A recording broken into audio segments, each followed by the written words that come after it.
ما شاء الله لا حول ولا قوة إلا بالله العلي العظيم.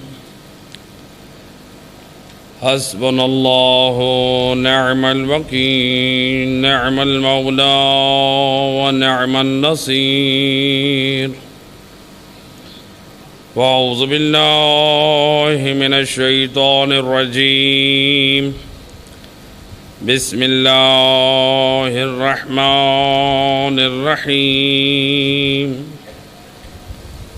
الحمد لله الذي نور قلوبنا بولاية محمد وآل محمد. الله صل على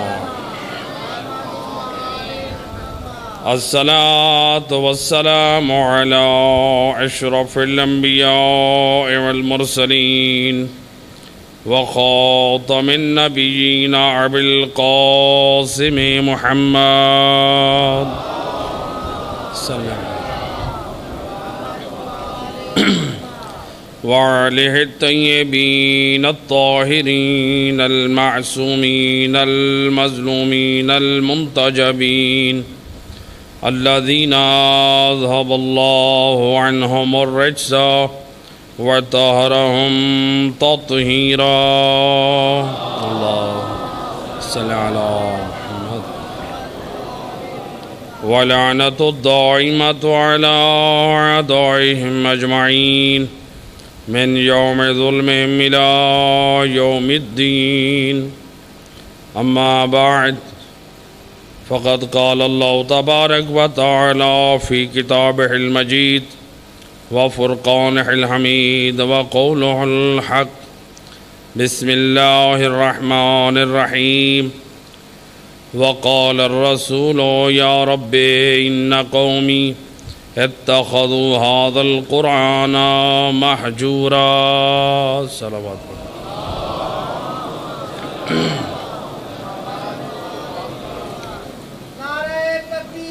اللہ اکبر. یا رسول اللہ یا علی. اللہم صلی علی محمد. ارباب اعضاء، قرآن کریم کی جس آیہ مجیدہ کی روشنی میں مسلسل مجالس اعضاء سماعت فرما رہے ہیں کہ جس میں عنوان موضوع ہمارا یہ تھا کہ سید الرسل کا شکوہ از قرآن اور ہمارا کردار قرآن اور وارثان قرآن کی نظر میں. صلوات پڑھ دیں محمد و اہل بیت.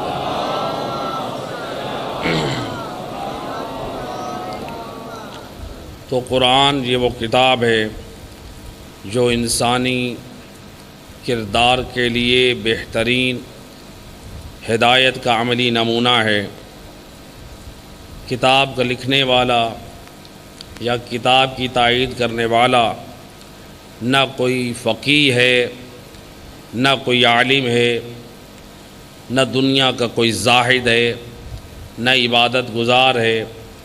اس کتاب کی عظمت کے لیے یہی کافی ہے کہ کتاب اللہ کا کلام ہے اور لانے والے مصطفیٰ ہیں. اللہم صلی علی. بعض لوگ شاید یہ سمجھتے ہیں کہ اگر قرآن کا ذکر کریں تو جس سے سنت کی نفی لازم آتی ہے، یعنی سنت سے تمسک کی بات نہیں ہوتی. قرآن سے بات کرنے کا مطلب یہ ہے کہ فقط قرآن سے تمسک ہے. اگر میرے دوست غور کریں، فکر کریں، یہ قرآن ہمیں کہاں سے ملا ہے؟ یہ قرآن ہمیں کہاں سے ملا ہے؟ قرآن ملا ہے مصطفیٰ کی زبان سے. تو گویا عقلی طور پر اگر انسان فکر کرے تو ہدایت پا سکتا ہے. گویا اللہ نے بھی یہ طے کر لیا جب تک تو میرے حبیب کی زبان پر ایمان نہ لائے گا تب تک تجھے قرآن بھی نہ ملے گا.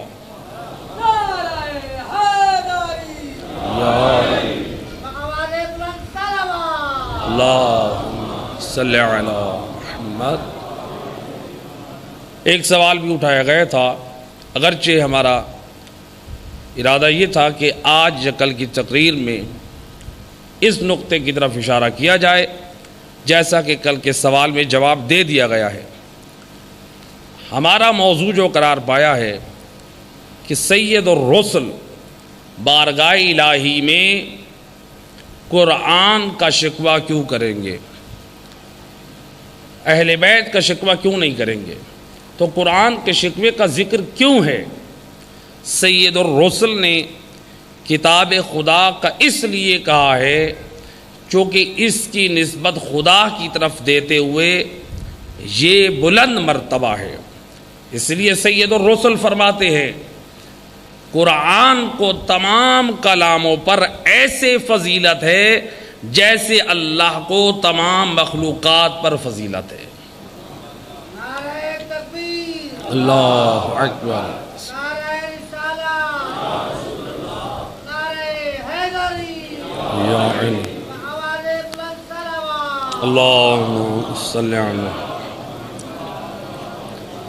اور دوسری بات یہ ہے کہ شکوہ قرآن کرنے سے یہ لازم نہیں آتا کہ سید الرسل اپنی امت کا یہ شکوہ نہیں کریں گے اے بار الہ انہوں نے میری اہل بیت کو چھوڑ دیا ہے۔ اس بات سے لا ینفی عن ما عدا، یعنی کسی چیز کا ثبوت دوسرے کی نفی اس سے لازم نہیں آتی ہے کہ اگر آپ کسی کے حق میں تائید کر رہے ہیں، مثلا آپ کے سامنے دو افراد بیٹھے ہیں، آپ ایک کی فضیلت اور عظمت کو بیان کر رہے ہیں تو اس سے یہ لازم نہیں آتا ہے کہ اس کی فضیلت کا کوئی منکر ہے۔ تو لہذا سید الرسل اپنے زمانے میں دیکھ رہے تھے کہ ہو سکتا ہے کہ میری امت اپنی نجات کے لیے فقط یہ سمجھے کہ بس ہم اپنے دل میں حب اہل بیت رکھ لیں اور اپنی زندگی میں قرآن کو نہ لے آئیں، ہماری نجات کے لیے کافی ہے۔ لیکن سید الرسل نے یہ شکوہ بیان کر دیا، اور اگر حقیقت میں دیکھا جائے یہ شکوہ سید الرسل کا جو قرآن کے متعلق ہے، اگر انسان حقیقت کی نگاہ سے غور و فکر کرے تو پورا قرآن کتنے مقامات ہیں جہاں پر اہل بیت نے عمل پہلے کیا ہے، اللہ نے ان کی عظمت کا قصیدہ بعد میں نازل کیا ہے۔ آواز بلند صلوات۔ اللہم صلی علی محمد۔ تو لہذا قرآن کریم سے اگر انسان تمسک ہو تو اس سے اہل بیت وارثان قرآن کا بھی تعارف ہوتا ہے اور حیات انسانی کے بہترین اصولوں کا بھی تعارف ہوتا ہے۔ اس لیے اگر ہم اپنے علماء کی تفاسیر، جو علماء نے قرآن کی تفاسیر روایات کی صورت میں کی ہیں، ان سے ہٹ کر علماء اہل سنت کے جید علماء میں سے علامہ جلال الدین سیوطی نے اپنی تفسیر در منصور جو عربک میں لکھی تھی، آج عربک میں بھی اس کا ترجمہ موجود ہے، انگلش میں بھی اس کا عربک تو اصل متن تھا، انگلش میں اس کا ترجمہ موجود ہے، فارسی میں اس کا ترجمہ موجود ہے، اردو میں بھی ترجمہ موجود ہے، جو 6 جلدوں پر علامہ جلال الدین سیوطی نے یہ تفسیر قرآن لکھی تو اس میں انہوں نے فقط روائی بحث کی ہے، اور جو آیات قرآنی اہل بیت کے حق میں اور ان کی شان میں نازل ہوئی تھی، بڑی امانت و صداقت سے علامہ جلال الدین سیوطی نے ان کی تفسیر بیان کی ہے۔ تو گویا امت کو ایک پیغام دے دیا ہے، قرآن سے تمسک کرو گے تو تمہارے لیے قرآن بھی واضح ہوگا اور وارثان قرآن کی بھی معرفت حاصل ہوگی۔ قرآن سے تمسک ضروری ہے،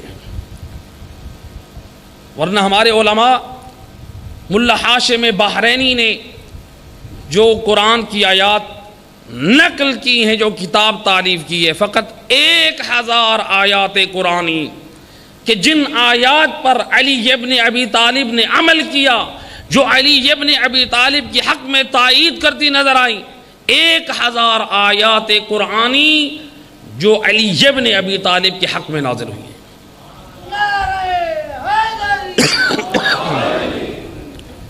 ایک صلوات پڑھ دیں۔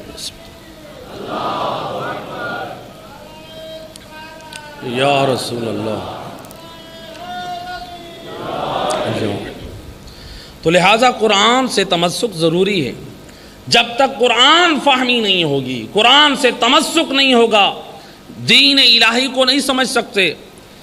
قرآن کے بارے میں سید الرسل کیوں شکوہ کریں گے؟ اس لیے کہ اگر قرآن کا ہم مطالعہ کریں تو کہیں پر ہمیں مواہد حضرت ابراہیم کے وہ قصے اور ان کے وہ واقعات نظر آتے ہیں، کہیں پر ہمیں حضرت نوح کے حالات نظر آتے ہیں، کہیں پر ہمیں حضرت لوط کے واقعات بیان کیے گئے ہیں، کہیں پر قوم موسیٰ کے واقعات بیان ہوئے ہیں، کہیں پر منافقین کا ذکر کر کے اللہ نے ان کی مذمت کی ہے، کہیں پر مشرکین کے عقائد فاسدہ اور گمراہیوں کا ذکر کیا ہے، کہیں پر اللہ نے ایمان والوں کا ذکر کیا ہے، کہیں پر اللہ نے نفاق والوں کا ذکر کیا ہے. گویا ایسی کتاب دے دی ہے کہ جس میں انسان اپنے عقیدے سے لے کر اپنے احکام سب صحیح کر سکتا ہے. اور علماء نے جو خدمت کی ہے، علماء اہل شیعہ ہوں یا علماء اہل سنت ہوں، سب کی تفاسیر ہیں، روائی بھی ہیں، یعنی ہر آیت کی جو تفسیر کی ہے احادیث کی روشنی میں کی ہے. شیعہ علماء مفسرین بھی ہیں اور علماء اہل سنت بھی مفسرین ہیں. تو قرآن سے تمسک سے انسان معرفت الہی حاصل کرتا ہے، انسان کو دین کی معرفت ہوتی ہے.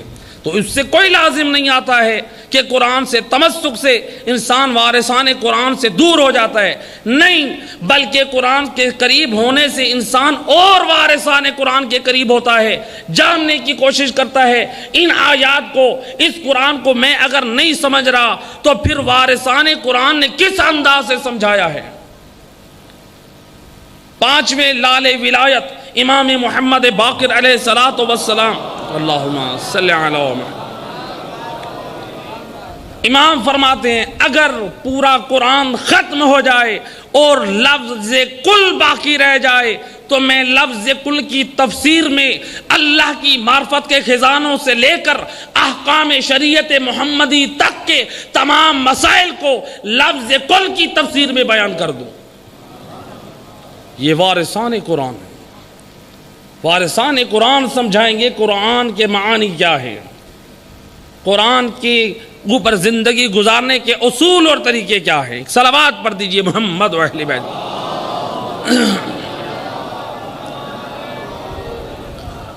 قرآن پکار رہا ہے، قرآن اپنی طرف دعوت دے رہا ہے.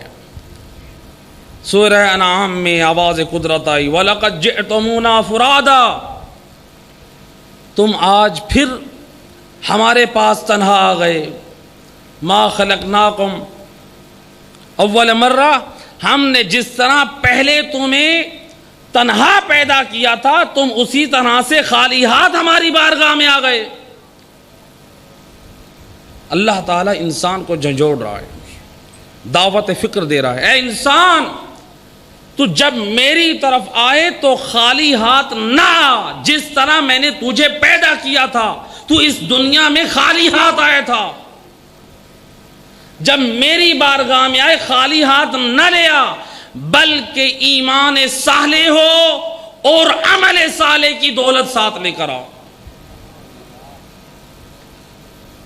اور آئیں ذرا دیکھیں اس قرآن کی آیہ مجیدہ کی عملی تفسیر کو وارثان قرآن نے کس انداز سے بیان کیا ہے. قرآن نے آواز دی کہ تم پھر خالی ہاتھ آ گئے.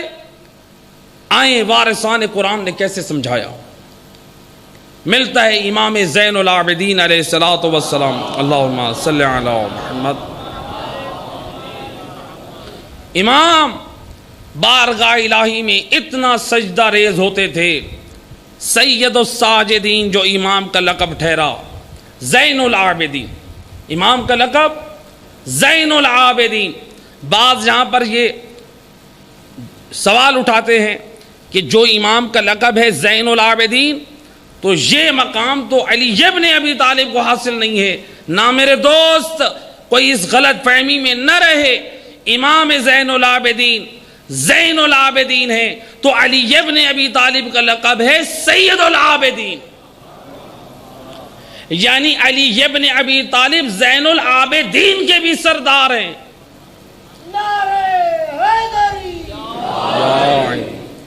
اب امام اس قدر سجود کرتے ہیں بارگاہ الہی میں، اس قدر سجدہ کرتے ہیں، ہر نعمت الہی کے مل جانے پر سجدہ کر رہے ہیں بارگاہ الہی میں.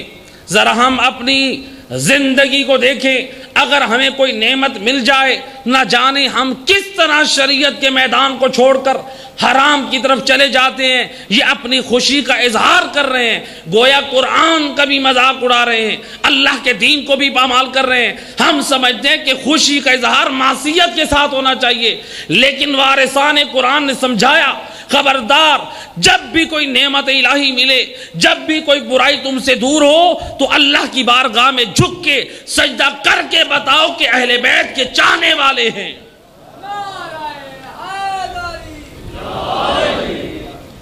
وارثان قرآن کے ماننے والے ہیں. امام کثرت سے سجدہ کرتے تھے. روایت کہتی ہے ہر 6 ماہ بعد امام کے اعضائے سجدہ 5 حصے اعضائے سجدہ کے پیشانی، گھٹنے اور پاؤں کے سجدوں کی کثرت کی وجہ سے امام کے اعضاء ہر 6 ماہ بعد مقام سجدہ کو کاٹا جاتا تھا. کیوں؟ امام کا ایک لقب ہے ذو الصفانات. آپ نے سید الساجدین لقب سنا، زین العابدین لقب سنا، امام کا لقب عابد سنا اور القاب، لیکن امام کا ایک لقب کیا ہے؟ ذو الصفانات. ذو الصفن کسے کہتے ہیں؟ یعنی جس کے اعضائے سجدہ پر گٹے پڑ گئے ہوں. جیسے اونٹ جو اٹھتا بیٹھتا ہے تو اس کے زانوں پہ، گٹوں پہ جو ابھار آ جاتا ہے، تو امام کی کثرت سجود کی وجہ سے اس قدر گٹے پڑ جاتے تھے. روایت کہتی ہے ہر 6 ماہ بعد ان گٹوں کو کاٹا جاتا، اور امام کیا کہتے؟ ان گٹوں کو اپنی کنیز یا غلام کو بلا کر دیتے اور فرماتے کہ اسے میرے کفن میں رکھ دو، جب میں قبر میں اتارا جاؤں وصیت کی امام نے. اے چوتھے امام کی ولایت کا اقرار کرنے والوں، اے وارثان قرآن سے تمسک رکھنے والوں، آؤ دیکھو اہل بیت کیسا کردار چاہتے ہیں. امام نے وصیت کی وہ اعضائے سجدہ میرے ساتھ دفن کیے جائیں. اے فرزند رسول، آپ تو جنت کے وارث ہیں، آپ تو سید الرسل کی شریعت کے وارث ہیں. آپ اس قدر اہتمام فرماتے ہیں مجھے حیا آتی ہے اپنے رب سے ملاقات کروں اور زین العابدین کے ہاتھ خالی ہوں. یہ کردار ہے زین العابدین. آج ذرا اپنا کردار دیکھ میرا دوست. وارثان قرآن نے جو معرفت الہی حاصل کی ہے قرآن سے، سمجھایا ہے زندگی کا مقصد فضول اپنی زندگی کو برباد کرنا نہیں ہے، بلکہ زندگی کا مقصد یہ ہے کہ اللہ کی معرفت حاصل کر اور پھر اسی کے راستے پر چل. اپنی مرضی کی زندگی نہیں گزارنی. چوتھے امام اس قدر فکر مند جو وارث جنت ہو کر جن کی شفاعت سے امتوں نے بخشا جانا ہے، وہ امام اس قدر اہتمام کریں اور ہم غفلت میں رہ جائیں. ہم نام ولایت کی وجہ سے کہیں ہمیں عمل کی ضرورت نہیں ہے. اگر وارثان جنت کو عمل کی ضرورت ہے تو میرے دوست کس چیز نے تجھے بے نیاز کر دیا ہے؟ وارثان قرآن جناب فاطمہ زہرا سلام اللہ علیہا، اللہم صلی علی جناب سیدہ کے حوالے سے بھی دوسری مجلس میں روایت ذکر کی تھی میں نے، تبرکاً ان اہل ایمان کے لیے جو دوسری مجلس میں نہ تھے. جناب سیدہ نے جو وصیتیں کی تھی ان میں سے ایک وصیت یہ تھی، روایت کہتی ہے، بعض علماء نے نقل کیا ہے، ایک شیشی جناب سیدہ نے امیر المومنین کو عطا کی. کہا یا ابا الحسن، یہ شیشی میرے کفن میں میرے ساتھ دفن کرنا. علی مولا فرماتے ہیں اے سیدہ اے فاطمہ زہرا اس شیشی میں کیا ہے؟ فرماتی ہیں اے علی گزشتہ رات میں خوف خدا میں آنسو بہاتی رہی ہوں، زہرا کو حیا آتی ہے اپنے رب سے ملاقات کرے اور فاطمہ کے ہاتھ خالی ہوں۔ ہے میرا دوست، اہل بیت کو پہچان، وارثان قرآن کو پہچان، وہ کس قدر اعمال صالح کا اہتمام کر رہے ہیں۔ قرآن ان کی زندگی میں تھا تو تبھی یہ کردار ہے، وارثان قرآن ہیں، دنیا والوں کو بتا رہے ہیں دیکھو قرآن کے جو عملی نمونے کردار ہیں وہ ہم اہل بیت کے وجود میں تمہیں نظر آئیں گے۔ اپنے آپ کو ولایت کے نام سے ہم بے نیاز نہ سمجھیں۔ معصوم ہستیوں کی یہ سیرت تو جس سے ملتا ہے، ہمارے فقہاء میں سے آیت اللہ مرعشی النجفی جو بزرگ علماء میں سے گزرے ہیں، جن کے حالات میں ذکر ہوا ہے کہ جب وہ کوفہ اور مسجد سہلہ کی زیارت کے لیے جا رہے تھے تو راستے میں ایک مرتبہ وہ آرام کر رہے تھے اور ایک مرتبہ وہ غشی کے عالم میں تھے، تو 2 مرتبہ زمانے کے امام نے ان کا سر خاک سے اٹھا کر اپنی گود میں رکھا۔ وہ آیت اللہ مراشی نجفی اس قدر پاکیزہ کردار کے مالک اپنی وصیت میں اپنے فرزند کو فرماتے ہیں او میرے فرزند میرے ساتھ وہ جائے نماز دفن کرنا جس پر میں نے 70 سال نماز شب ادا کی ہے، جن میں سے ایک دن بھی نماز شب قضا نہیں ہے۔ آل محمد کے علم کے وارث علماء کا کردار ایسا نظر آئے گا۔ ذرا دیکھیں ہم کہاں کھڑے ہیں، نہ قرآن کی طرف توجہ ہو، نہ قرآن سے تمسک ہو، نہ وارثان قرآن کا کردار ہمارے اندر ہو، اور ہم کہیں کہ ماشاءاللہ۔ صلوات پڑھ دے محمد و اہل بیت۔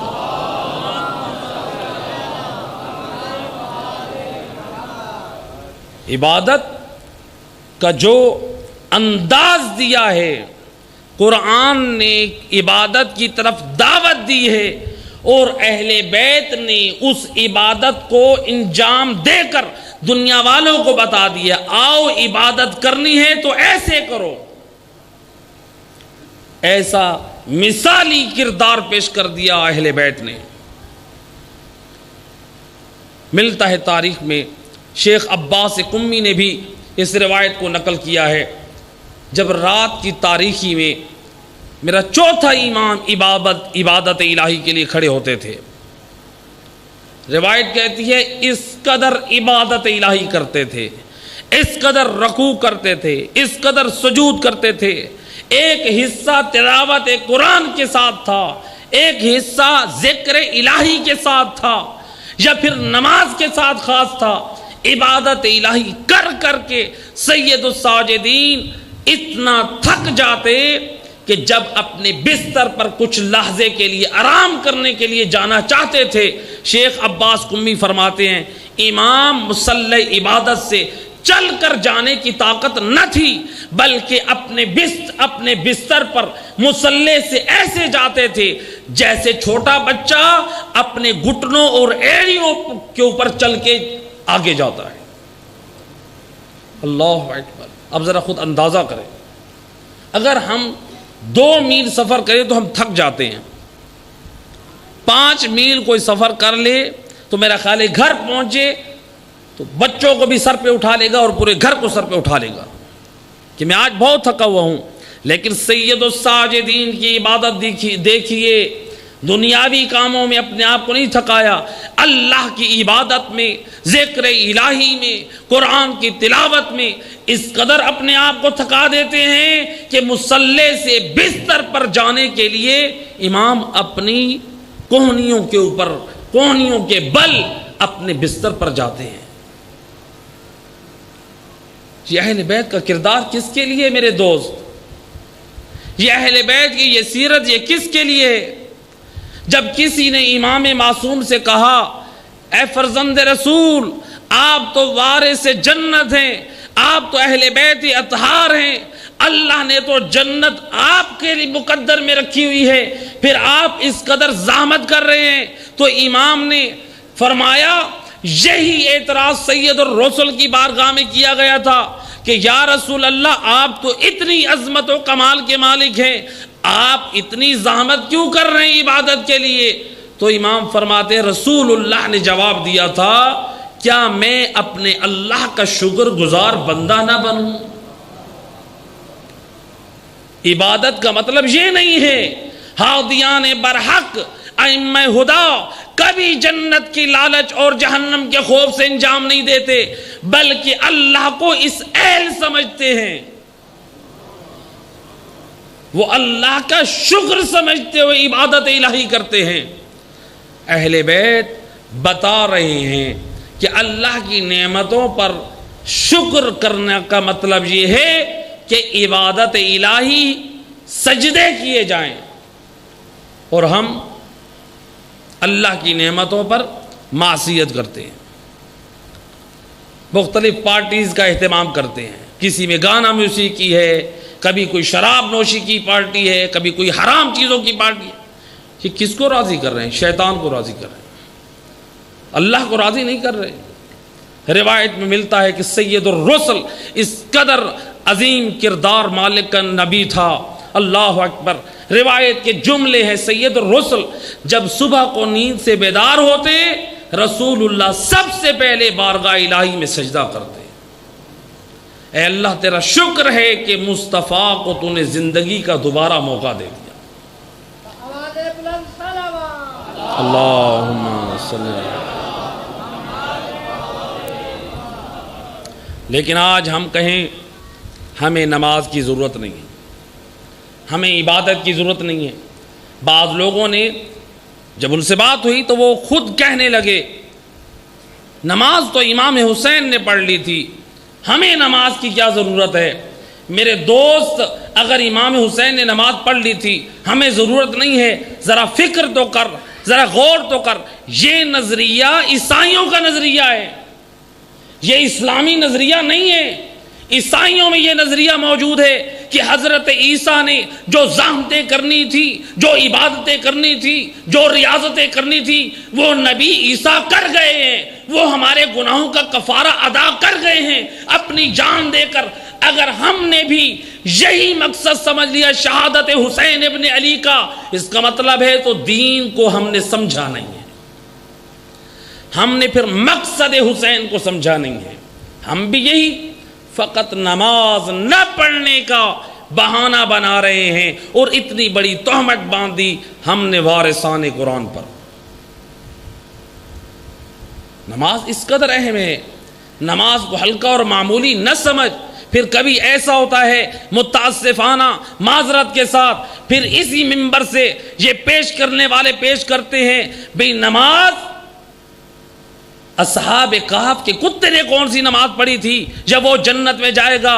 میرے دوست وہ کتا ہے، ہمارے لیے کتے کا کردار نمونہ عمل نہیں ہے، ہمارے لیے مصطفیٰ کا کردار نمونہ عمل ہے، ہمارے لیے علی اولاد علی کا کردار نمونہ عمل ہے۔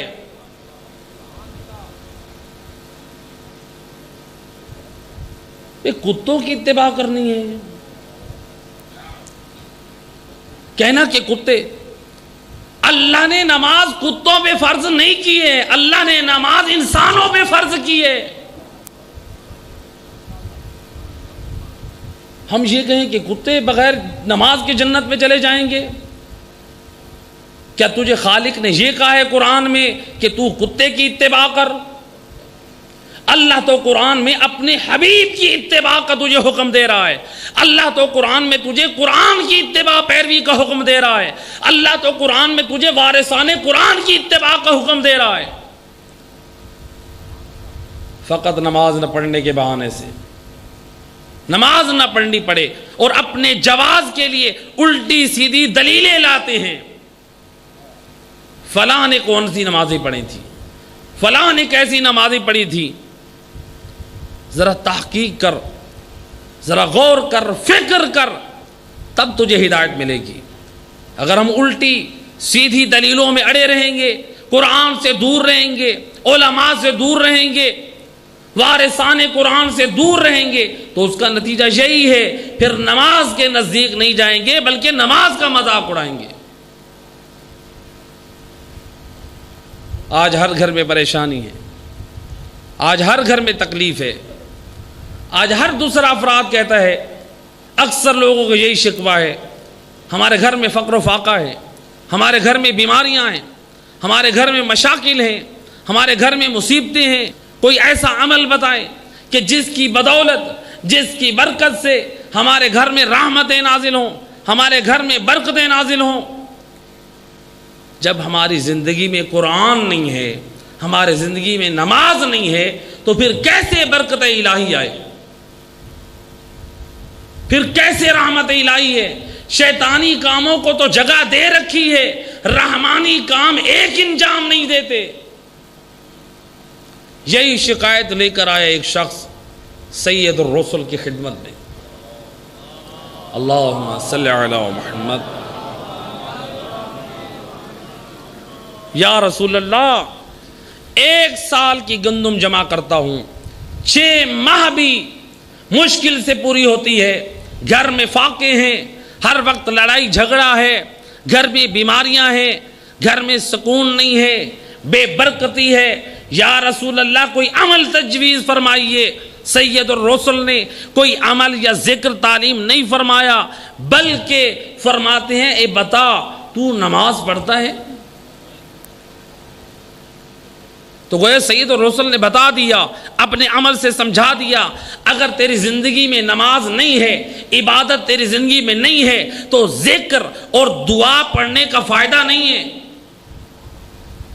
ذکر اور دعا تب اثر کریں گے، تب تجھے فائدہ دیں گے، جب تو نماز کے بعد انجام دے۔ کہا کہ یا رسول اللہ الحمدللہ نماز پڑھتا ہوں۔ سید الرسل فرماتے یہ بتا تیری اولاد نماز پڑھتی ہے؟ کہا الحمدللہ۔ زوجہ نماز پڑھتی ہے؟ الحمدللہ، سب نمازی ہیں۔ اس لیے بعض لوگ یہ سوال کرتے ہیں، اگر ہماری بیوی نماز نہ پڑھے، اولاد نماز نہ پڑھے تو ہم کیا کریں؟ آیت اللہ سیستانی بہترین جواب فرماتے ہیں کہ امر بالمعروف نہی عن المنکر فرض ہے۔ اگر وہ کسی طرح سے وہ رائے ہدایت پر نہیں آ رہے ہیں، نماز کو معمولی سمجھتے ہیں، حجاب نہیں کر رہی خاتون، اولاد دین پر عمل نہیں کر رہی، تو اپنی بیوی پر واجب نفقہ سے ہٹ کر پھر تھوڑی سی اس کے اوپر سختی کر، کہ جب تو اللہ کے دین کو معمولی سمجھ رہی ہے تو پھر مجھ سے بھی خیر کی توقع نہ رکھ۔ کیوں؟ اسلام چاہتا ہے معاشرہ دین پر آ جائے، اسلام چاہتا ہے معاشرہ قرآن کی ہدایات پر آ جائے۔ تو لہٰذا سید الرسل نے پوچھا تیری اولاد، تیری بیوی؟ کہا الحمدللہ سب نمازی۔ فرماتے یہ بتا تیرے ہمسائے؟ کہا یا نبی اللہ، اس اللہ کا شکر ہے کہ اللہ نے جو ہمسائے عطا فرمائے ہیں وہ بھی نمازی ہیں۔ کس قدر خوش نصیب ہے! یعنی گویا اس روایت میں اگر غور کریں، بے نمازی اگر ہمسائے ہوں وہ بھی باعث نحوست ہے۔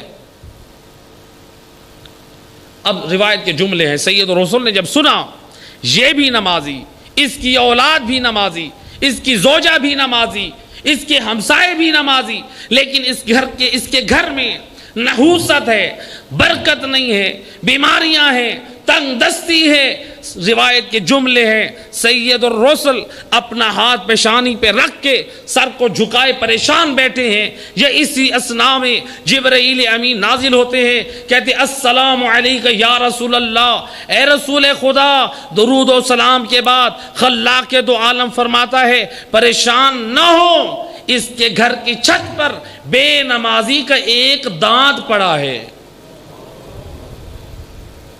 کیا پڑا ہے؟ بے نمازی کا ایک دانت پڑا ہے۔ اس کی نحوست سے اس کے گھر سے رزق میں فراوانی و برکت ختم ہو گئی، بیماریوں نے رخ کر لیا، آئے دن گھر میں جھگڑا رہتا ہے، 1 سال کے لیے جمع کرتے ہیں تو بمشکل 6 ماہ پورا ہوتا ہے۔ یہ نحوست کا اثر ہے۔ سید الرسل فرماتے ہیں اے فلاں، اس دانت کو اٹھا کر ایسے بیابان میں ڈال جہاں پر بندگان خدا نہ رہتے ہوں، تاکہ ان پر اس دانت کی نحوست نہ پڑے۔ اب ذرا نتیجے کی طرف آ جائیں میرے دوست، ذرا غور کر، اگر گھر میں کی چھت پر ایک دانت بے نمازی کا ہو تو اس قدر باعث نحوست ہے، اور جس گھر میں وجود بے نمازیوں کا ہو، اور پھر ہم کہتے ہیں ہمارے گھر میں پریشانیاں ہیں، ہمارے گھر میں تنگ دستی ہے، ہماری اولاد ایمان کے راستے پر نہیں ہے۔ جب سارے ہیں ہی بے نمازی، رحمت خدا کیسے نازل ہو، برکات الہی کیسے حاصل ہو؟ صلوات پڑھ دے محمد و اہل بیت۔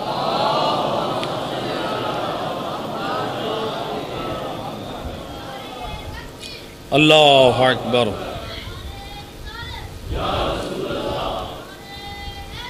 یا علی اللہم صلی علی محمد و صاحب تنبیہ الغافلین بڑی پیاری روایت نقل کرتے ہیں، میرے دوست قرآن بار بار پکار رہا ہے، عبادت کی طرف دعوت دے رہا ہے۔ سورہ کافرون میں اللہ کے رسول جو کافروں کو خطاب کر رہے ہیں وہ یہی تو کہہ رہے ہیں کہ میں جس کی عبادت کرتا ہوں تم اس کی عبادت نہیں کرتے۔ گویا سید الرسل سورہ کافرون میں ذرا غور کر، قرآن پڑھیں گے تو ہمیں سمجھیں گے، قرآن سے ہمیں پیغام ملے گا۔ گویا سید الرسل سورہ کافرون کا میسج سمجھا رہے ہیں، جو نماز نہیں پڑھتا، جو اللہ کی عبادت نہیں کرتا، وہ مصطفیٰ کی نگاہ میں کافر ہیں، اور جو عبادت الہی کرتے ہیں وہ مصطفیٰ والے ہیں۔ ایک صلوات پڑھ دے محمد و اہل بیت۔ صاحب تنبیہ الغافلین روایت نقل کرتے ہیں، سید الرسل لسان وحی سے بولنے والا نبی، جس زبان سے قرآن دیا، سید الرسل فرماتے ہیں اے میری امتیو، اے میرے کلمہ گو، اگر کوئی شخص نماز صبح کی پابندی کرتا رہے، میں رسول ضمانت دیتا ہوں میدان قیامت میں ایسے شخص کو اپنے سائے نبوت میں جنت میں لے جاؤں گا۔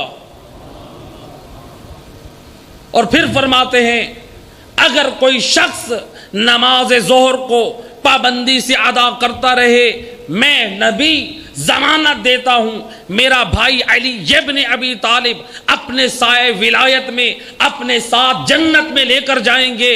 اور اگر کوئی شخص نماز عصر کو پابندی سے ادا کرتا رہے، میری بیٹی فاطمہ زہرا اپنی چادر عصمت کے سائے میں اپنے ساتھ جنت میں لے کر جائے گی۔ اگر کوئی شخص نماز مغرب کو ادا کرتا رہے، میرا شہزادہ حسن مجتبی اپنی سرداری میں اپنے ساتھ جنت میں لے جائے گا۔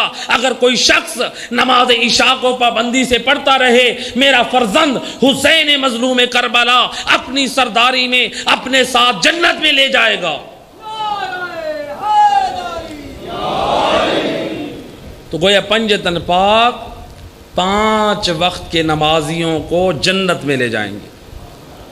یہاں پر ایک جملہ بیان کر دوں، آج اگر یہاں پر کوئی وزیر اعظم آ جائے، کوئی صدر اسلام، کوئی صدر آ جائے، تو دنیا والے کیا کرتے ہیں؟ مزاجن ویڈیو کیمرے ہوں، ٹیلی ویژن والے ہوں تو جڑ جڑ کر ساتھ کھڑے ہوں گے تاکہ ہماری بھی ٹیلی ویژن پر تصویر آئے، تاکہ ہمارے چاہنے والے دیکھیں۔ وہ اپنے لیے یہ مقام فخر سمجھتے ہیں تاکہ دنیا والے دیکھیں ہم وزیر اعظم کے ساتھ کھڑے ہیں، ہم صدر کے ساتھ کھڑے ہیں۔ میرے دوست یہی چیز تجھے سید الرسل سمجھانا چاہتے ہیں۔ اے دنیا کے فخر پر مرنے والے، آ میدان قیامت میں جو مقام فخر ہے وہ یہ ہے، 5 وقت کا نمازی تو بن جا، صدر اسلام رسول اللہ تیرا استقبال کریں گے، وزیر اعظم علی ابن ابی طالب تیرا استقبال کریں گے، جوانان جنت کے سردار حسن و حسین تیرا استقبال کریں گے، اور جنت کی سیدہ فاطمہ زہرا تیرا استقبال کریں گی۔ جب یہ پنجتن پاک 5 وقت کے نمازی کو لے کر جنت میں جا رہے ہوں گے، منظر یہ ہوگا کہ تمام انبیاء دیکھ رہے ہوں گے، ان کے اوصیاء دیکھ رہے ہوں گے، تمام امتیں دیکھ رہی ہوں گی۔ دیکھو یہ وہ خوش نصیب ہے 5 وقت کا نمازی جس کا استقبال پنجتن پاک کر کے آ رہے ہیں۔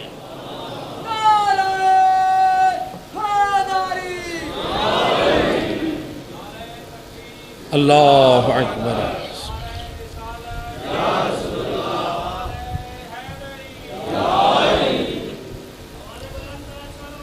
اللہم صلی علی محمد۔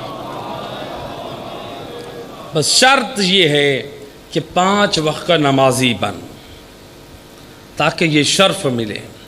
ایسا نہ ہو میرے دوست نماز نہ پڑھنے کے بہانے سے تو مذہب کو بدنام کر دے، نماز نہ پڑھنے کے بہانے سے تو قرآن کی توہین کر دے۔ یاد رکھو، نماز کی توہین کرنے والے کا کسی مذہب سے تو کیا بلکہ اس کا اسلام سے بھی کوئی تعلق نہیں ہے۔ اگر چاہے وہ کسی منبر سے بھی نماز کی توہین کر رہا ہو، یہ تمام علماء اسلام، تمام مکاتب فکر کا یہ اجتماعی حکم ہے، جو نماز کی توہین کرے وہ اسلام سے خارج ہے۔ نماز اساس دین ہے، نماز ضروریات دین میں سے ہے۔ دیکھ ذرا اس نماز کو بچانے کے لیے اہل بیت نے اللہ اکبر کس قدر عظیم نمونے پیش کر دیے۔ ذرا ایک نماز کا نمونہ مسجد کوفہ میں بھی دیکھ۔ علی کے سر پہ ضربت لگ چکی ہے، جب اصحاب علی رو رہے ہیں، قربان جاؤں یوم ضربت کو جب ہم مسائل سنتے ہیں تو ایک مرتبہ آنکھیں آنسوں سے تر ہو جاتی ہیں کہ آج یوم ضربت ہے، لیکن قربان جاؤں ذرا پوچھ علی کے فرزند حسن و حسین سے، جو اپنی آنکھوں سے یہ منظر دیکھ رہے تھے کہ بابا کی پیشانی زخمی ہے، خون بہ رہا ہے، لیکن ادھر سے علی مولا فرماتے ہیں اے بیٹا حسن، ان نمازیوں کو پہلے نماز ادا کرو۔ ہے یہ کربلا کا وہ وارث حسین مظلوم کھڑا ہوا ہے امام حسن کے پیچھے، امام حسن نے جماعت کرائی، امام مظلوم پیچھے کھڑے ہوئے، امام علی نے بیٹھ کر نماز ادا کی۔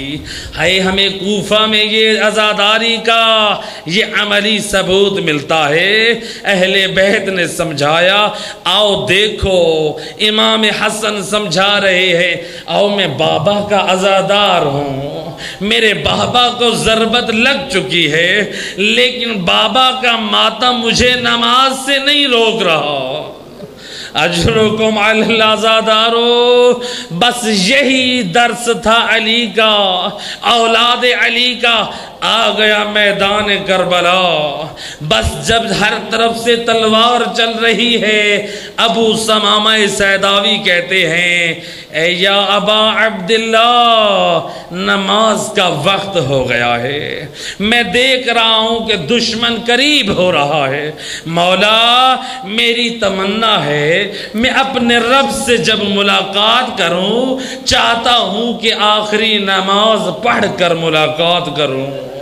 اے مولا نماز کا وقت ہو گیا، امام بھی جانتے ہیں نماز کا وقت ہو گیا ہے، لیکن حسین کو اس صحابی کی یہ ادا اتنی پسند آئی، امام نے یہ نہیں فرمایا، امام تو جانتے ہیں یہ شہداء کربلا میں سے ہے، فرماتے جعلک اللہ من المصلین، او میرے صحابی اللہ تجھے نمازیوں میں سے اٹھائے کہ تو نے اس وقت میں بھی نماز کو یاد رکھا۔ گویا حسین پیغام کربلا دے رہے ہیں، اے دنیا والو، حسین کی نگاہ میں وہی محبوب ہے جو مشکل گھڑی میں بھی اللہ کے دین کو نہ چھوڑے، جو نماز کو نہ چھوڑے۔ اجرکم علی اللہ، اصحاب حسینی حسین کے سامنے نماز پڑھ رہے ہیں۔ ارباب مقاتل نقل کرتے ہیں اصحاب حسینی نے اشاروں سے نماز پڑھی، حسین نے نماز پڑھی، کچھ اصحاب نے پیچھے سے پڑھی۔ یہ ایک صحابی کے سینے میں تیر لگا، بس تیر کا لگنا تھا، آواز دی، بس اب حسین کی نماز مکمل ہوئی۔ روایت کے جملے ہیں، اس صحابی کا سر حسین نے اپنی گود میں رکھا۔ جب گود میں زہرا کے لال کی گود میں اس مظلوم کا سر ہے، ایک مرتبہ روتی آنکھوں سے کہتا ہے، اوفید ابن رسول اللہ، اے زہرا کا لال، اپنی جان کو قربان کر کے کیا میں نے وفا کی ہے؟ ایک مرتبہ زہرا کے لال نے تسلی دی، ہاں تو نے وفا کا حق ادا کر دیا۔ اشرکم علی اللہ زادارو، ہے یہ بھی ایک نماز کا منظر تھا، لیکن ایک نماز اور ہے۔ روایت کہتی ہے ایک اور نماز جو مغرب کے وقت ادا ہوئی ہے، اس وقت کون ہے نماز پڑھنے والا؟ علی کی بیٹیوں نے دوپہر کی نماز خیام میں پڑھی، چادروں کے ساتھ پڑھی، لیکن مغرب کی نماز کا وقت ہوا، خیمے جل چکے، ردائیں چھن چکی، نظرت یمینا و شمالا۔ علی کی بیٹی کبھی دائیں دیکھتی ہے تو کبھی دائیں، ہے آج کیوں دیکھ رہی ہے؟ زینب جانتی ہے میرے پیارے مارے گئے، لیکن زینب کی یہ نگاہ تھی کہ مجھے پانی مل جائے، میں وضو کر کے نماز ادا کرو۔ جب علی کی بیٹی مایوس ہوئی پانی سے، معلوم تھا پانی نہیں ملے گا، روایت کہتی ہے فتیممت علی ارض کربلا، زمین کربلا پر علی کی بیٹی نے تیمم کر کے نماز ادا کی۔ میں عرض کروں گا اے صحاب حسین، اے تمہارا زخموں میں نماز پڑھنا اور ہے، اے علی کی بیٹی کا بغیر ردا کے ہے نماز پڑھنا اور ہے۔ الا لعنت اللہ